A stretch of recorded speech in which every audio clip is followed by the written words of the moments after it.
This is what it's about. Have a look at this. I need you guys to just see this right now. I need you to see the reality that I'm living after I was living paycheck to paycheck for years.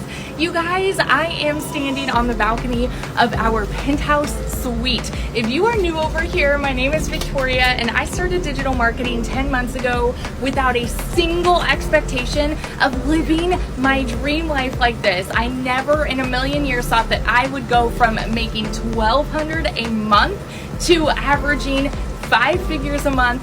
Last month alone, I made 87 grand. The month before, 89 grand. And I do not work more than 2 hours a day. When I tell you I found the unicorn of all unicorns, I'm not kidding.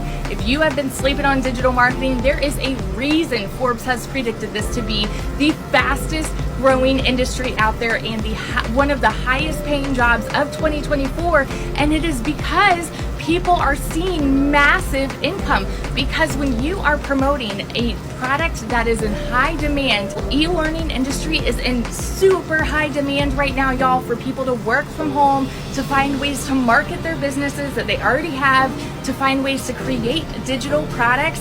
This is where it is at, how to only work 2 hours a day and how to average a 6-figure income. And why I believe it will actually help you. It could help you. This could be your key to unlocking that